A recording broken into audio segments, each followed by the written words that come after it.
Добрый вечер. В эфире информационный выпуск Амшейкшара. Сегодня в программе. Индикативный план социально-экономического развития Республики Абхазия на 2023 год. Еще 11 основных и 6 дополнительных вопросов были рассмотрены на заседании КМ. Республика Адыгея отмечает свой юбилей. Репортаж наших адыгейских коллег для абхазского зрителя.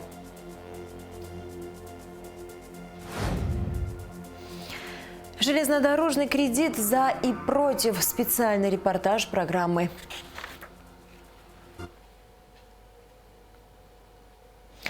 Президент Абхазии Аслан Джания встретился в Москве с заместителем руководителя администрации президента Российской Федерации Дмитрием Козаком, сообщает пресс-служба администрации президента Абхазии. Во встрече участвовали начальник управления президента Российской Федерации по межрегиональным и культурным связям с зарубежными странами Игорь Маслов, министр экономического развития Максим Решетников, заместитель министра экономического развития Дмитрий Вольвач. Стороны обсудили широкий круг вопросов абхазо-российского сотрудничества, в частности, вопросы возобновления авиасообщения в Республике Абхазия, вопросы реализации программы социально-экономического развития республики на 2022-2025 годы. Вопросы двустороннего российско-абхазского сотрудничества и перспективы его развития обсудили премьер-министр Александр Анкваб и приступивший к исполнению своих обязанностей посол РФ в ИРА Михаил Шургалин. Было отмечено, что абхазо-российские отношения основываются на обширной договорно-правовой основе, формирующей особые союзнические отношения.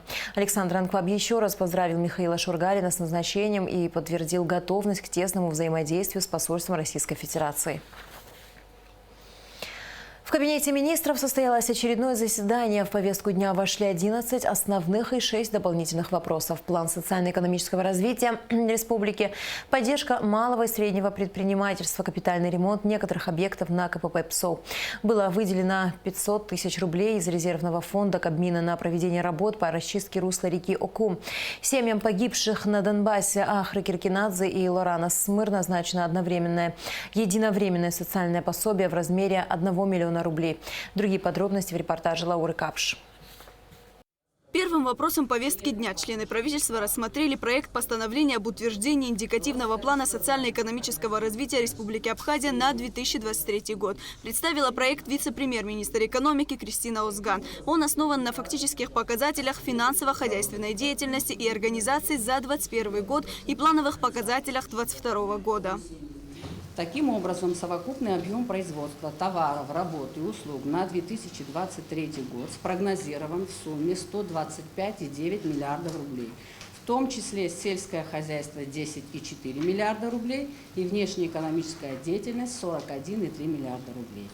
Совокупная прибыль по всем отраслям экономики на 2023 год спрогнозирована в сумме 5,3 миллиарда, что на 23% больше аналогичного показателя 2022 года и на 36% больше факта 2021 года. В энергетике объемы спрогнозированы в размере 1,8 миллиарда рублей, и увеличение показателей обусловлено изменением тарифной политики. Мы с этими показателями выходим не только на допандемийный уровень, но значительно его превышаем. Это, наверное, тоже важная черта, и более чем на 30% это высокий уровень. На рассмотрение также был вынесен проект краткосрочной целевой программы «Поддержка малого и среднего предпринимательства в Республике Абхазия на 2022 год». Целями программы являются улучшение производственной базы субъектов малого и среднего предпринимательства и возможность улучшения технологического потенциала предприятий, которые осуществляют свою деятельность в сфере промышленности, сельского хозяйства, ремесленного производства, туризма и ряда других направлений. Законом Республики Абхазия о республиканском бюджете предусмотрены ассигнования на реализацию данной программы в сумме 50 миллионов рублей. Соответственно, в целях реализации этих мероприятий мы вносим данный проект программы для того, чтобы нас в этом вопросе поддержали. Социально-экономический эффект, конечно, очень значительный, ожидать не приходится с учетом объема ассигнований, но, на наш взгляд, та поддержка, которая может быть оказана субъектам малого предпринимательства, может дать определенный экономический эффект, и появятся новые субъекты экономики, которые будут участвовать в формировании бюджета. Механизмы программы предусматривают конкурсный отбор, который будет осуществляться соответствующей комиссией, которая будет формироваться в Министерстве экономики. Еще один утвержденный проект – модернизация бюджетного учета и отчетности Республики Абхазия за 2022-2024 годы. Он разработан в целях повышения эффективности управления контроля за государственными финансами, модернизации экономики и социальной сферы, а также повышения уровня качества жизни населения. Реализация программы позволит обеспечить исполнение принципов бюджетной системы, поскольку внедрение технологий будет способствовать оперативному формированию полной, достоверной и детализированной информации. Финансовое обеспечение проекта будет осуществляться за счет ассигнований Республики Абхазия, в данном случае республиканского бюджета, начиная с 2022 года. Общий объем финансирования на период 2022-2024 предусматривается в объеме 160 миллионов. Особое значение перед полномасштабным внедрением автоматизированной системы управления бюджетным процессом в части бюджетного учета в деятельность более 400 бюджетных учреждений. На территории Республики Абхазия, если проект будет одобрен, будет в течение 3 лет внедрена автоматизированная система, которая, надеюсь, только будет дальше совершенствовать более чем в 400 организациях. Та система, которая будет внедрена, она существенно улучшит качество принимаемых решений в области финансов, экономики, и что, несомненно, будет влиять на конечный результат. Кабинет министров принял 2 постановления об использовании средств резервного фонда Кабинета министров Республики Абхазия. Министерство финансов направит средства резервного фонда Кабинета министров Управлению капитального строительства на финансирование расходов, связанных с проведением работ по капитальному ремонту объектов КПП ПСО. Данный проект был подготовлен и рассмотрен в соответствии с обращением председателя Государственного таможенного комитета, направлен на улучшение и надлежащее функционирование таможенных органов, в данном случае под таможенным органом таможенный пост ПСО. Общий объем составляет 8 миллионов 470 тысяч рублей. Проблем там, к сожалению, скопилось немало. Неудобств появилось также немало. И мы должны в ближайшее время там навести, извините за грубость, порядок, начиная от автостоянок, санитарными точками, медицинскими услугами, порядком милицейским, ну и так далее, порядком пограничным, порядком таможенным. Там гуляй-поле образовалось. Хотя в системе гуляй-поле известных исторических персонажей были элементы порядка. Также 500 тысяч рублей из резервного фонда Кабмина выделят на проведение работ по расчистке русла реки Ухум. 650 тысяч рублей выделяется и отделу культуры администрации Гудаутского района на финансирование расходов, связанных с участием детского хореографического ансамбля народного танца «Адац» в международном фестивале-конкурсе, который пройдет в Санкт-Петербурге. А знаете, как было? Стоял вопрос, поедут дети или не поедут. И как было бы, если не поехали? А в этой ситуации организовать дополнительные вагоны, да надо поблагодарить Абхазскую железную дорогу, что помогли так. И получилось. На рассмотрение Кабмина также был вынесен вопрос об установлении государственных квот на ввоз, вывоз и хранение наркотических средств и психотропных веществ на 2022 год. Новый проект постановления учитывает реальные потребности в наркотических средствах и психотропных веществах и содержит более широкий перечень указанных средств, разрешенных к ввозу, вывозу. Валерий Иванович, вот мы до этого говорили об отчетности. Тут должна быть жесточайшая отчетность. Мы это обсуждали неоднократно. Где мы храним основную часть, да, которую получаем, мы не говорим. Но то, что в работе, Эдуард Валерьянович, то, что в работе, да, по этому поводу я даже предлагаю персонально вообще предупредить главврачей и всех врачей, которые этим пользуются.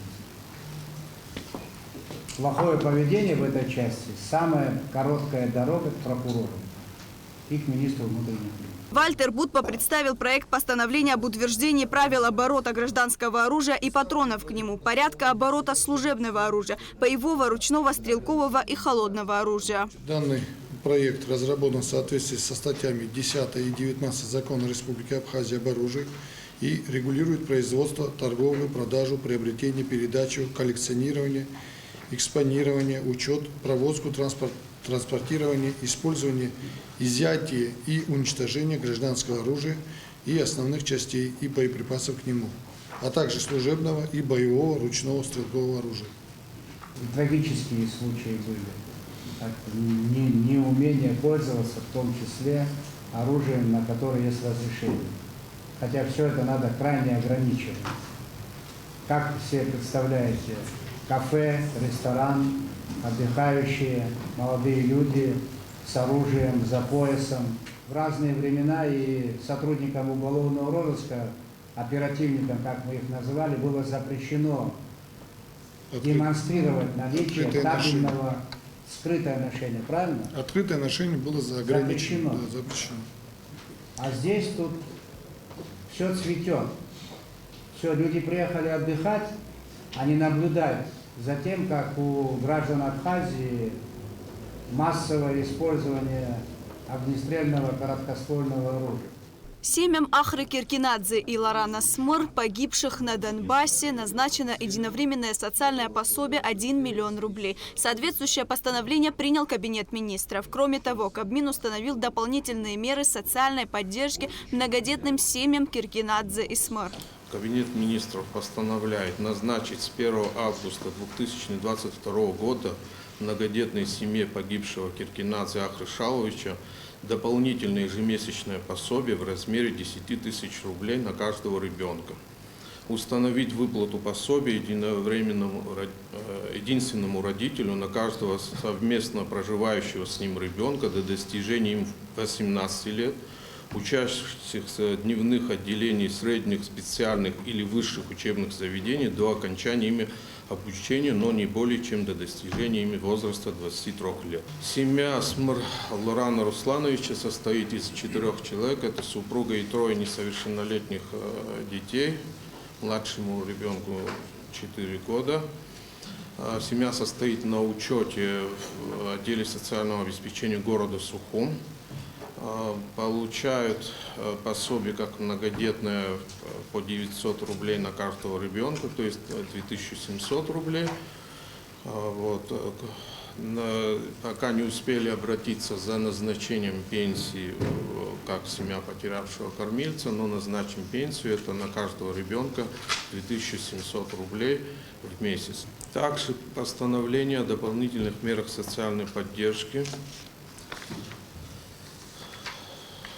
Назначить с 1 августа 2022 года многодетной семье погибшего Смыр Лорана Руслановича дополнительное ежемесячное пособие в размере 10 тысяч рублей на каждого ребенка. Кабинет министров принял постановление об установлении минимального размера месячной заработной платы. Предлагается установить его в размере 10 тысяч рублей. Важно отметить, что данный пункт не распространяется на органы государственной власти, государственного управления, государственные органы, бюджетные учреждения и организации, финансируемые из средств бюджетов бюджетной системы Республики Абхазия. Следующим пунктом поручается Министерству социального обеспечения и демографической политики Республики Абхазия совместно с Министерством финансов Республики Абхазия в срок до 1 января 2024 года подготовить и представить в установленном порядке на рассмотрение Кабинета министров Республики Абхазия порядок и источник финансирования расходов, необходимых для повышения минимального размера месячной заработной платы в отношении работников органов государственной власти, управления и иных государственных органов бюджетных учреждений, финансируемых из бюджетной системы Республики Абхазия. Министр по налогам и сборам Джансух Нанба отчитался об итогах работы ведомства. Нарастающим итогом мы прогнозируем поступление налогов в бюджет за 7 месяцев более 2 миллиардов рублей. За июль месяц результаты перевалили за 400 миллионов рублей. То есть это существенное перевыполнение плана, и мы надеемся, что будут и последующие месяцы основания, так скажем, экономические параметры, факторы будут способствовать соблюдению вот именно такой динамики. Председатель ГТК Отар Хетце проинформировал членов правительства о том, что плановые показатели удалось перевыполнить. 6 месяцев текущего года при плане, значит, 1 022 миллиона. Фактически было поступление 1 351 000. Это плюс 329 миллионов сверх плана полугодия. Министр здравоохранения Эдуард Будба рассказал о ситуации с коронавирусной инфекцией на сегодняшний день. На данный момент, на сегодняшнее утро 11 пациентов. Сегодня планируется выписка 4 пациентов. Вот, да, в районах тоже отмечен незначительный рост. Мы ПЦР-диагностику возобновили практически во всех районах. Ситуацию мониторим. Кабмин разрешил наркодиспансеру Минздрава Республики Абхазия передать МВД аппаратно-программный комплекс для медицинских исследований. Члены правительства также рассмотрели и приняли ряд других постановлений. Лаура Капш, Алексей Баструков, Абхазское телевидение. Министр здравоохранения Эдуард Будба наградил работников Сухумской кислородной станции за борьбу с ковидом. Работникам станции были вручены медали за борьбу с COVID-19 и почетные грамоты министра здравоохранения. Сухумская кислородная станция во время пандемии обеспечивала Сухумскую инфекционную больницу, где было развернуто отделение для лечения ковид-инфицированных, а также мобильный военный госпиталь РФ, который был развернут в столице. В пик распространения инфекции ковидные медучреждения тратили более 4 тонн в сутки медицинского кислорода. Какое-то время назад мы начали наших коллег медицинских работников награждать. Сейчас вот пришло то время, когда мы с большим удовольствием хотим вас отметить за ваш труд и сказать вам огромное человеческое спасибо. Несмотря на время суток, несмотря на то, что это день, ночь, какие-то погодные условия плохие, всегда вы находились на рабочих местах, и максимум кислорода, который могла дать станция, несмотря на поломки, многочисленные поломки станции, всегда вы исправляли эту ситуацию, и наши граждане, которые находились в инфекционной больнице, получали этот кислород. Еще раз хочу выразить слова благодарности от всех нас. Работа Абхазской железной дороги в довоенное и послевоенное время. Трудности железнодорожного сообщения, согласование кредита. Так ли был необходим капитальный ремонт АЖД? Ответы на эти и другие вопросы в специальном репортаже Гугуцы Вардания сразу после выпуска новостей. А сейчас отрывок из специального репортажа. В 2010 году Абхазии российской стороной был предложен вариант получения экспортного кредита для ремонта АЖД с дальнейшим его погашением. После соответствующих процедур было вынесено решение, что для капитального ремонта железнодорожного пути необходимо 2 миллиарда рублей. Дело в том, что предшествовало соглашению подготовка, консультации, переговоры об общем объеме расходов на восстановление, реконструкцию, модернизацию железнодорожного полотна. На тот момент это оценивалось в 2 миллиарда рублей. Соответственно, проводились работы, соответственно, аккредитивами выставляли счета, подписывались уполномоченными органами как с абхазской стороны, так и с российской стороны акты выполненных работ. И только после этого определялась сумма использованных средств в объеме 2 миллиардов рублей. Экспортный кредит был предоставлен сроком на 10 лет, и все работы по восстановлению железной дороги велись российскими специалистами. Деньги в Абхазию не поступали. Под экспортным кредитом подразумевается, что российский банк предоставил деньги российской компании на ремонт железнодорожного сообщения в Абхазии. По условиям кредита первые 4 года мы не гасили, не обслуживали этот кредит. Первые платежи по кредитным долгам должны были начаться с января 2015 года по 2,5% годовых. Это очень минимальный процент, но такое соглашение было достигнуто. К другим новостям. На 84-м году ушел из жизни видный юрист Республики Абхазия Геннадий Степанов. Спикер парламента Лаша Ашуба выразил соболезнования родным и близким по случаю смерти Геннадия Александровича. В тексте соболезнования говорится: Геннадий Степанов был известным юристом, немало сделавшим для нашего государства. С 2005 года и до последнего дня Геннадий Александрович трудился в коллективе аппарата парламента Республики Абхазия, занимая должности заведующего правовым и аналитическим отделом главного советника спикера по правовым вопросам. Его интеллект и заслуженный авторитет всегда были востребованы коллегами и обществом. Геннадий Александрович был отзывчивым и добрым человеком, всегда щедро делился со своими глубокими профессиональными знаниями и жизненным опытом. Уход из жизни Геннадия Александровича – тяжелая, невосполнимая утрата для его родных, для всех, кому он дарил свою любовь и сердечность, говорится в соболезновании. Продолжаем выпуск. Жители Республики Адыгея 27 июля отметили столетие со дня образования Адыгейской Черкесской автономной области.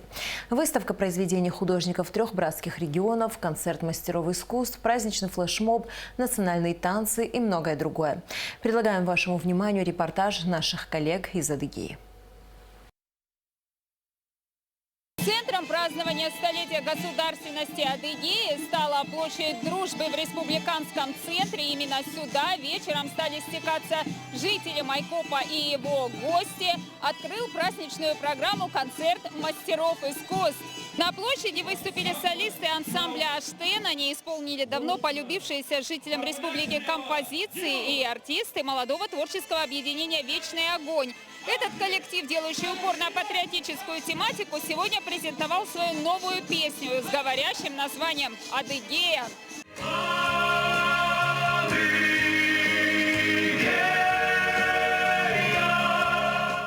Именно под эту композицию прошел праздничный флешмоб. Ребята из детских ансамблей выстроились так, чтобы получилась цифра 100. При этом у каждого в руках был зеленый флажок с золотыми стрелами и звездами. Государственная символика республики. И тут немного истории. Именно 27 июля 1922 года Президиум Всероссийского Центрального исполкома принял постановление об образовании Адыгейской Черкесской автономной области. Зимой того же года на первом областном съезде Совета в Хакури-на-Хабле был создан Адыгейский облисполком.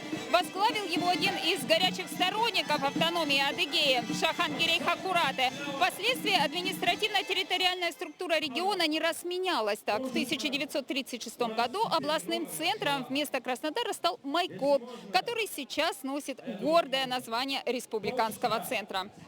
Конечно, жители Адыгеи гордятся своей малой родиной, землей гор, заповедных лесов, золотых полей и талантливых людей. Рука об руку мы должны трудиться так, чтобы 01 регион во всем стал первым. Хочу пожелать республике не только всем, но и всем жителям, чтобы они процветали, жили здоровыми.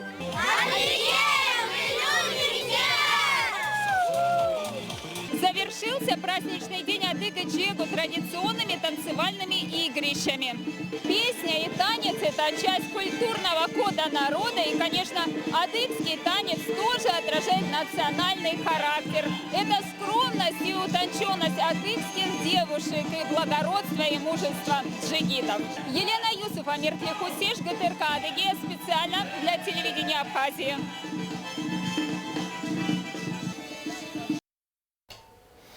И в завершении выпуска о погоде.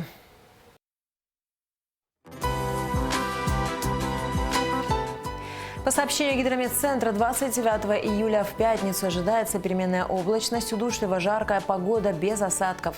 Температура воздуха ночью 17-22, днем 27-32 градуса, температура морской воды 25 градусов.